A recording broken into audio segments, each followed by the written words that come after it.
Maynard G. Krebs. Hey, see the sign? Sorry.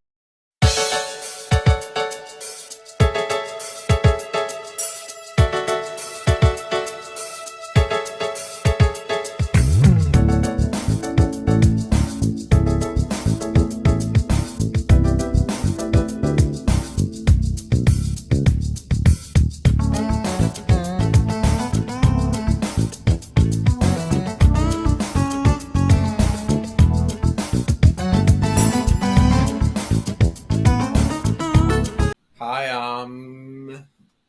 Zion, And I'm Judah. and this is the Amateur Film Critics. Here we are with another Yes. episode. Today was a random movie Zion just sort of came across. Yes.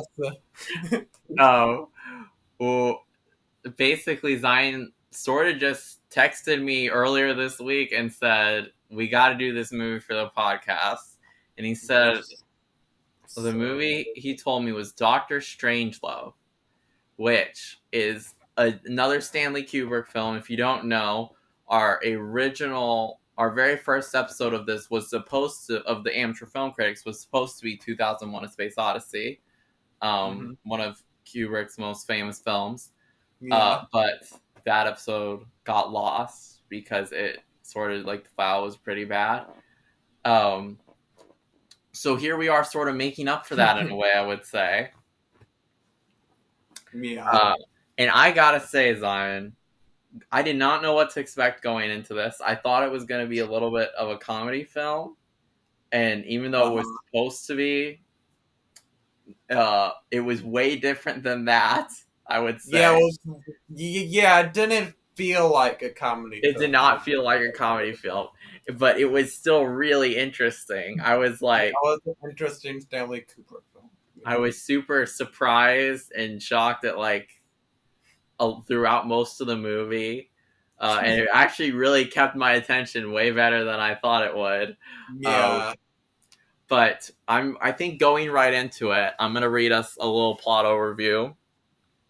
A film about what could happen if the wrong person pushed the wrong button. And it played the situation for laughs. I don't believe it did, but that's what this film overview says. U.S. Air Force General Jack Ripper goes completely insane and sends his bomber wing to destroy the USSR. He thinks that the communists are conspiring to pollute the precious bodily fluids of the American people. And that's all this overview says, but we need to go a little bit more in depth about what happens. Yeah. To basically explain what happens in the movie, like we said, one lower ranked army general uses a backup plan to send basically a nuclear bomb to the USSR. Yep. So this is at the heat of the Cold War, and you can really see that throughout the movie. Yeah. And the movie is sort of about everyone trying to stop that bomb from going off. Because if that bomb was to go off, essentially Russia has a plan in place that would destroy the entire world. And they couldn't stop that plan once it happened, so they had to stop the one bomb from they had to stop any of the bombs from getting there. And I gotta say, it was very interesting. At first I was like, why does Zion like this? This is totally a war drama so far. And then eventually it, like, turned, like, strange, and I saw what you liked in it for sure. But I think getting right into the discussion topics, first one is we have Stanley Kubrick, which this sort of follows, like, the film pattern, like, of the other film we've seen by him, I would say, right? Which is, and it takes this very interesting normal plot in a way, and it, like, twists it to have, like, this deeper, stranger meaning in a way. Yeah, and you can tell it's a Stanley Kubrick film by the shots that he. Yeah. The camera work in both of the films that I've seen by him is kind of amazing. Yeah. And it went. These films kind of about the best camera work I've ever Yeah, seen. like You know, Kubrick's cinematography is very, very good, It's and you definitely see that in really this good. movie. I will say, Yeah. while this movie, in a little bit of comparison to 2001: A Space Odyssey, this movie is not the same like special effects like masterpiece that 2001 was, but it's still like really up there as far as plot and story goes. You know what I mean? And the overall making of Yeah. the film. Yeah, I feel like that war room, the set of the war room, I feel is like one of the best Yeah, sets for a film I've ever yeah, looked at. Really, it's really interesting, and that's one of the things is this movie doesn't jump around sets a whole lot. Like we basically, the best way to put it is we have it'll jump through three different stories. One, you yeah, see the general uh, sort of initiating the process, and then him going insane as time goes on. yeah, And there's a little bit to show of like the rest of the base that he's on, but it's mostly that set is his office. yeah, And then we have the set, which is a single bomber plane out of the attack plan that goes out, sort of setting up and getting ready. yeah. And then we have the war room, which has the president, another general who I gotta say I just hated that guy. Oh, and Which general are you uh, talking I'm talking about? about the general that had the most lines. He was the one who was all like very heavily. Very Let's prepare more attacks since like we can't go back. You know what I mean? got a southern accent, right? Yeah, he had a southern accent. And Okay, then I tolerated that character, but he's like one of the weaker characters in the film. yeah, You know, uh, he's like I feel his character is supposed to be more of a selfish type. yeah, But he's definitely the more. He shows the lesser insane, I guess. He shows the more extremist. I don't know how to put it. Like fight versus flight, sort of. yeah. He's His more character of is the very fight. hard to He represents explain. that kind of person. Yeah. He Um, has a hard to explain character. yeah. So, and then there was also the Russian, the Russian ambassador who was in the war room with them, who they brought in after this horror, after like the plan got set in place because they tried to handle it diplomatically. At least the president did. Um, and then you also have Doctor Strangelove, who we're going to talk about more in depth later because he's a very interesting character. Yeah, he has a very interesting character. Um, Now, the next thing we have on our list of discussion points is the tone of the movie, which, like we said, this is somehow supposed to be a comedy film. Yeah, I don't understand the jokes when it tries to tell jokes. I feel like if Yeah, if it's a a background joke or a design joke, uh, if it's a not words joke, then I feel like those work. But if mhm. it's a joke that they try to tell out loud, then those feel like very forced into the Yeah, film. they feel Feel very out of forced. place. And Yeah. honestly, I don't know this for a fact, but I could see the reason this is a comedy film being that back then they wouldn't have let a drama slash serious type film do this because of like censors. Does that make sense? Yeah, probably. Yeah. I'm sure this is a sensitive topic, and back then they were much more strict about all this stuff. Yeah, they were also think we were in the Cold War as a country back then. Yeah, I'm not sure, when this came out, they were definitely in the Cold War. Yeah, I think that's They were in the Cold War for sure. I think it was somewhat early in it, but they were definitely it was still like fully fledged I out don't when this know. movie came Yeah, out.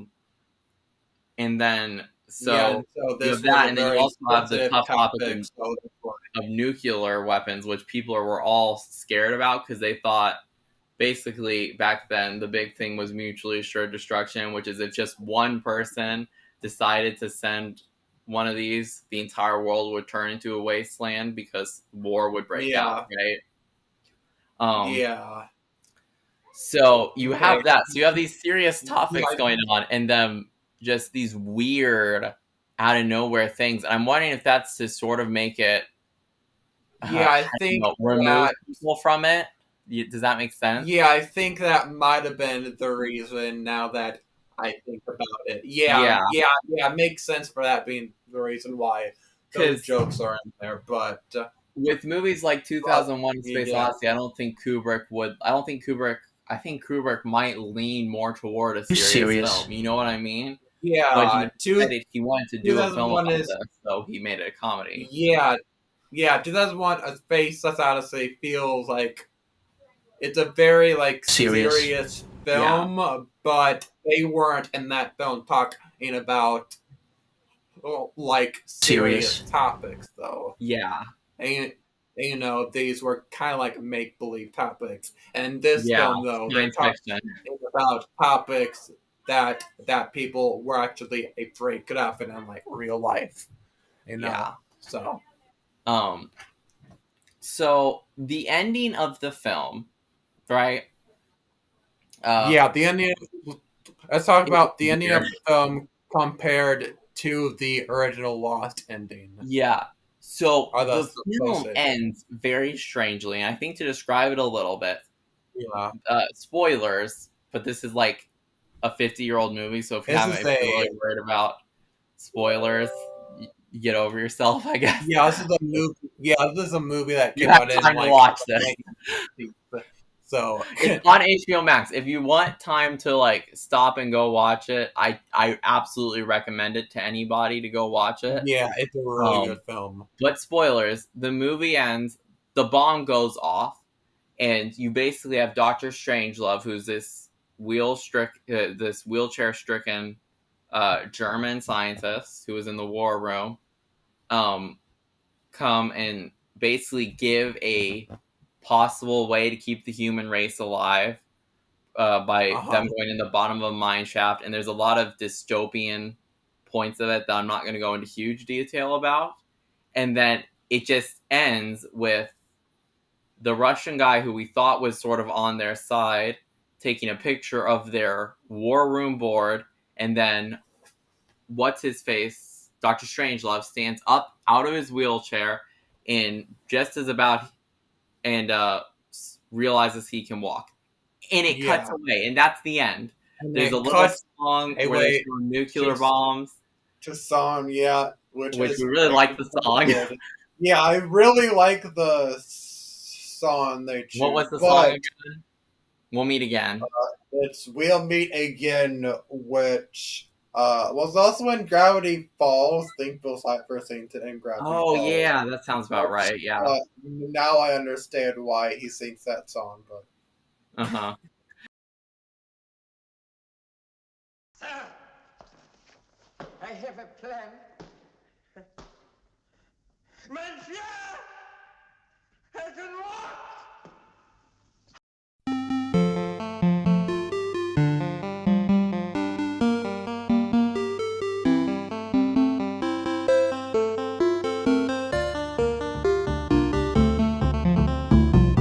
Yeah. But the original ending that the internet talks about, the original Lost ending was, so after he saw Dance Up, he falls like flat on his face on the ground, and then the general with the southern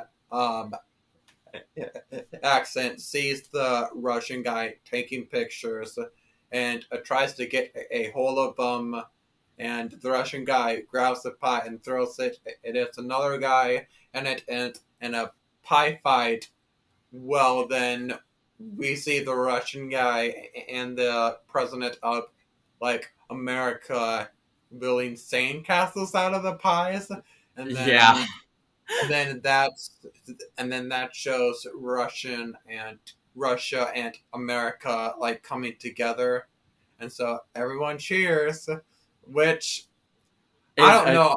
I feel like if that ending was actually in there, then I feel like this wouldn't be such a classic that it is. Yeah, this would just be a strange film. Yeah, this would just be a strange film. Because But- honestly, for one, that plays way into more this supposedly being a comedy. The whole pie Yes. idea of it. Yeah. Yeah. And then the Russian and the ambassador and the president, like, building the things. I know that's supposed to represent, like, sort of the world coming together in a time of struggle or whatever. You know what I mean? Yeah, but I could not see, like, I think this more, like, eerie sort of ending to it gives a more, a better representative, deeper ending, if that makes sense, than the one I that feel like come together. Yeah, it feels like, well, the ending they choose and the ending to 2001 A Space Odyssey both have that feel of this is supposed to have a deeper meaning. Yeah, it's supposed to make you think. Or you can interpret this like any way you want to. That there really is no. Yeah.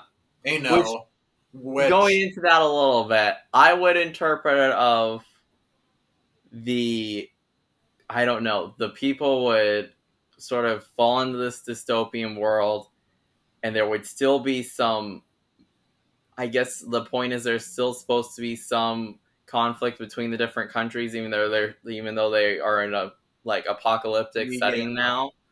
And the smartest people are supposed to rise up, like Doctor Strange did, and that's why he walks in the end. Like, that's how I would interpret it. Yeah, but you can interpret this any way you want to. Yeah. But Doctor Strangelove's plan about going into the mine shafts, we don't think this would work in real life. We don't think this would work. He's saying the deeper mine shaft should shield you from the radiation. And maybe I'm wrong, and maybe that is actually true. But I feel like you would need more like insulation. Maybe the Earth is enough natural insulation like that. Yeah. He also talks about 10 like women for every man. That was just really I think that's weird. really possible. You know, yeah, I think that's really possible. That's super dystopian. People would not be cool with that at all. Yeah, they would not. That was just ew. Yeah, it was just over the line, Doctor Strangelove. Yeah, Doctor Strangelove, calm down. Yeah. But which I think we should talk a bit about Doctor Strangelove, because he's supposed to be like you're supposed to see him as the smartest guy in the room. Even the president of the United States, who is trying to take the diplomatic route, he's still sort of, I guess, this pushover. You know, does that make sense? He comes off as very still not very he comes off as an eerie character who kind of forces in laughs for the film just to like cool censors down a bit. The president's character, I know we're supposed to be talking about Doctor Strangelove, but the president's character is just you get the sense that he's weaker. Like, he does want the diplomatic approach, which I would say is good, but he doesn't have any of the backbone that he should. And in in defense, I guess I am comparing this president to like one of the only other presidents I've seen on screen, which is from The West Wing, which I know you've never watched that show, Zion. I don't watch West Wing. But he's a very likable character, the president is. Yeah. Dr. Strangelove, who comes off as this smart person, and he knows he's smart, right? Wouldn't you agree? And he's not afraid. He's very confident in himself, even though he is like stuck in the wheelchair, and he's supposed to come off as like, you know, physically weak, if that makes sense. Yeah, that makes sense in my opinion. I guess they, after the war, I think I've heard something about this, but like the America hired a German scientist, right? And so he's actually German, and they said he changed his name. I think that was supposed to be a joke, because like his original name was very like long. Oh, okay. Yeah, but that really flew under the radar as far as jokes go. Yeah. And so you have this super interesting, almost out of place character that is Dr. Strangelove. You know what I mean? Especially in the war room setting, because you don't think of these like scientists like that being there. Right. And the other really weird part about this is that Dr. Strangelove is basically the name of the film. All right, there's this whole, the name of the film is like Dr. Strangelove, or How I Learned to Stop Worrying and Love the Bomb. I think that's the name of the film. Even though Dr.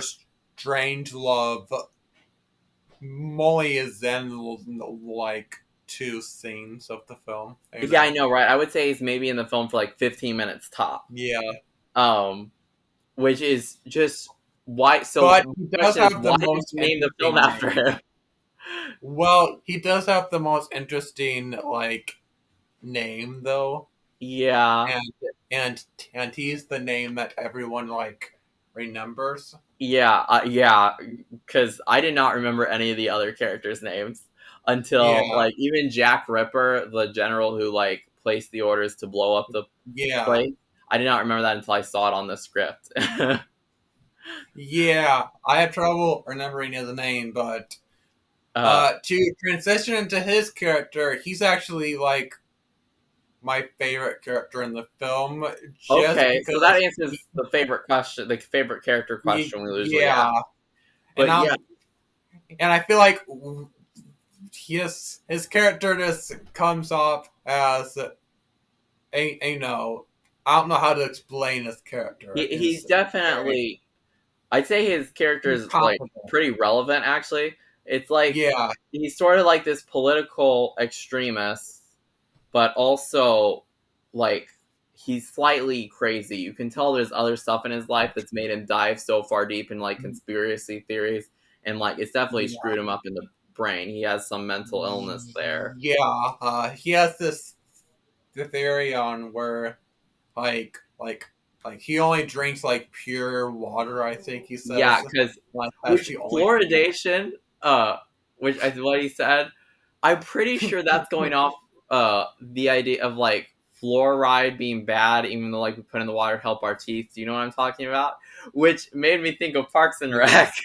I know that sounds crazy. Councilwoman Leslie Knope wants to put fluoride, which is a chemical, into your drinking water. You know what else is a chemical? Strychnine. And cyanide. What? And dirt and rust and even broken glass. Exactly. You definitely understand what chemicals are, Purdy. But yeah, he talked about that. Like, he had all these strange conspiracy his character almost kind of reminds me of Ron Swanson. I see it. I can in like only for one thing, Ron Swanson is much more. I like Ron Swanson much more than this character for sure. Even though I liked Ron Swanson a lot more, I see the resemblance between I see a little bit of the resemblance, yeah. But yeah, it makes the really interesting. The character, like, I gotta say, the character, like, design or like development in this film, I don't know how you want to place it, is very, I gotta say, it's actually really good. I know you could somewhat call them stereotypes, but they do very good job at representing something deeper in the film. I feel like this film has some really good characters. So this has some great character work in it. Yeah, the character of Jack Ripper actually may be one of my favorite movie characters of all time. I don't know why. I just really liked his character. Yeah, that is interesting. For some reason, I really liked his character. I don't know why, but for some reason, his character going to Tommy, especially the ending of his character, where he talks about it's a very interesting conclusion to his character. Yeah, where he talks about he knows he has a lot. He's going to have to face God. Yeah. About and seems like confident and just basically kills himself. Yeah, so he kills himself. I feel like this was a deeper It's sad, but it's a very interesting character. Yeah, it creates this very interesting character arc. You're right. This character. Well, it seems, this character has experienced some things. Yeah, which is why I agree. I think it's not just. I think why I like this character so much. Yeah. Yeah, I think something about the character is that you can tell the reason you can talk now. You can tell the reason he has mental illness or like he's like crazy in this film is something more in his life than just like, you know, being an extreme political person, political wise, politics wise. And that shows, which is sort of goes off what you were saying about he's seeing stuff, you know what I mean? Maybe it's PTSD, maybe it's whatever, but you can see it and it's super interesting. As far as talking about favorite characters, I know we went very off into talking about your favorite characters specifically. While the character work is really good in this film, one thing this film did not do for me is make me like any of the characters. Really? So I found all of them kind of like incredibly unlikable. So they kind of all blend together, except they're kind of they got very distinct and interesting personalities, but as far as just as far as like actually caring for what happens to them or liking them, you don't have that happen for me. So as far as my favorite character goes,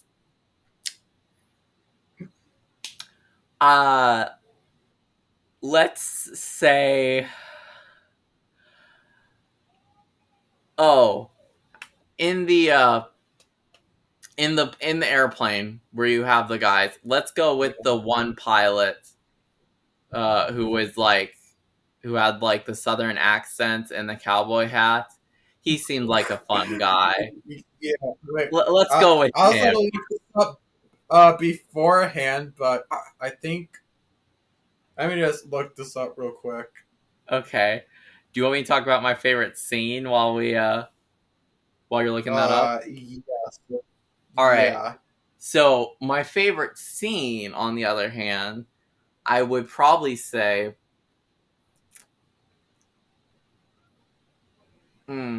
it'd probably be sort of just that in the war room when they're talking about the apocalypse device or whatever it was called.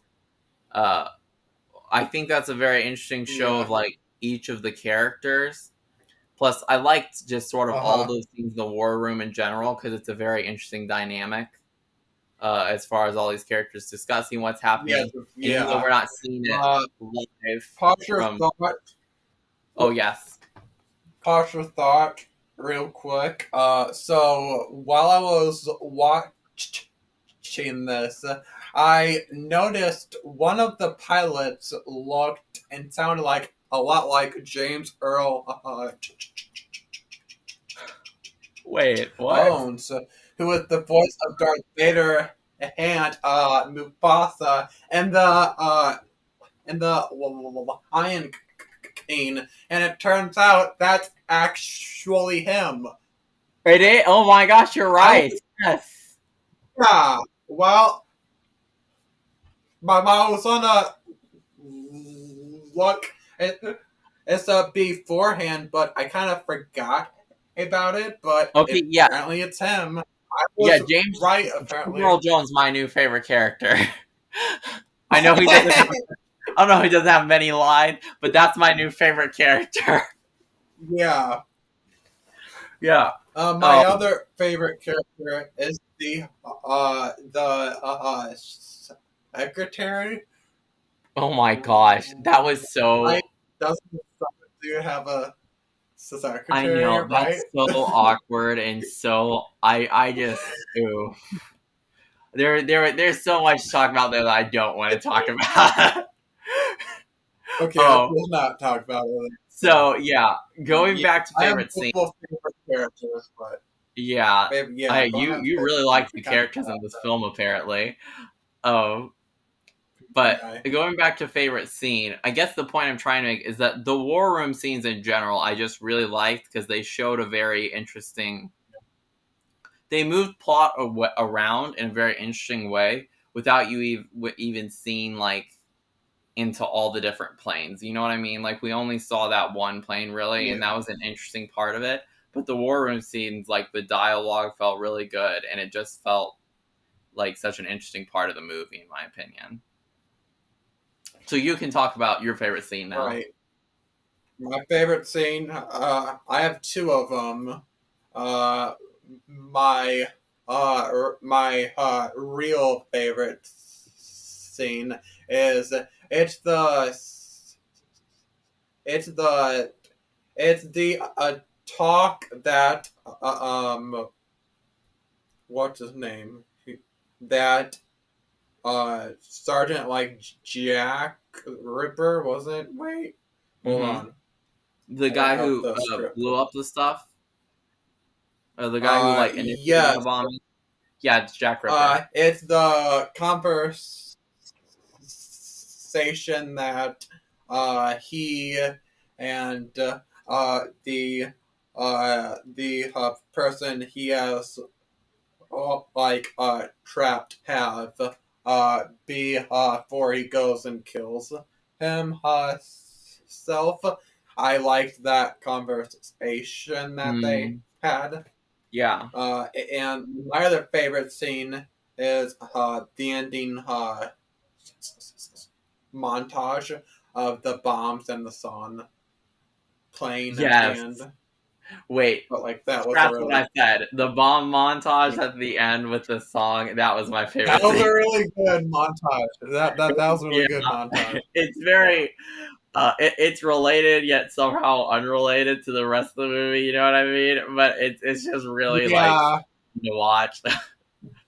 But yeah, so Zion, that brings us to our final ratings. You know, so do you want to give yours first? Do you want me to give mine first? I'm gonna give mine first. This is a 5 out of 5 James Earl Jones. This is 5 a out of 5 perfect James Earl Jones. film. I'm gonna say feel as like- the 4.5 out of 5 stars. I know you. I can tell you want me to give it a perfect. It's not amateurly approved? Wow. I I'm think shocked by that that. some of the. Very shocked. Well, I think them trying to make it a comedy film, while I think that helps to add to the weirdness. I think some of the parts of them trying to make it add to the weirdness, and I'd like keep them there. But I think there were some bits of it that felt just so out of place that it's not even weird at that point. It's just bad. You know what I mean? Like the rest, like don't get me, I'm not calling this film bad. Obviously, it's just it takes a little bit off of it for me. I'm sorry. Yeah, but yeah, I would say this is a Zion approved. Yeah, this is definitely Zion approved, and the original. Okay, well, can you tell I'm going and like rethinking it in my head? Great thinking. Because I honestly kind of want it to be amateurly approved, but at the same time, I'm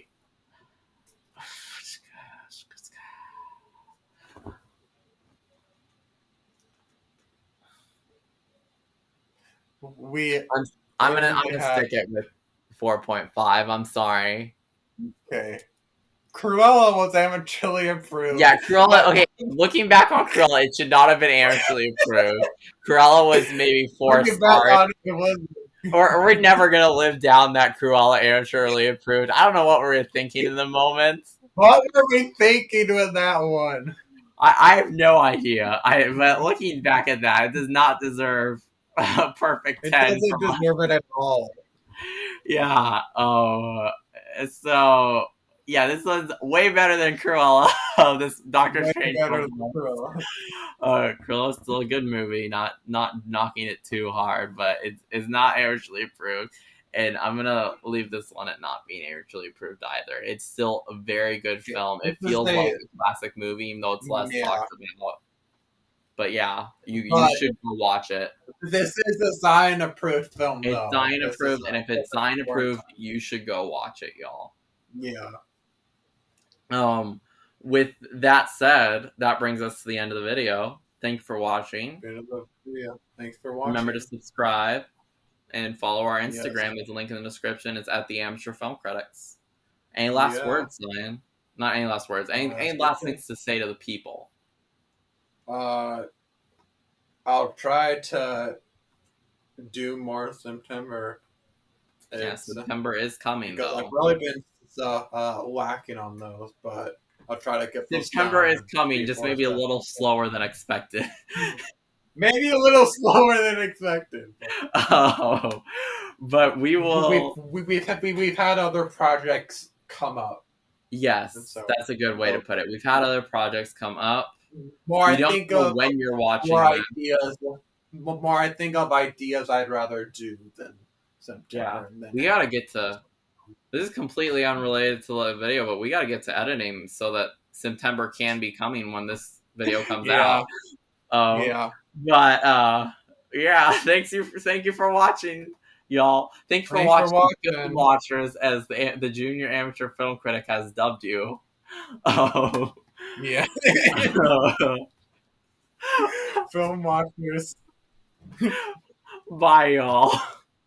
Goodbye.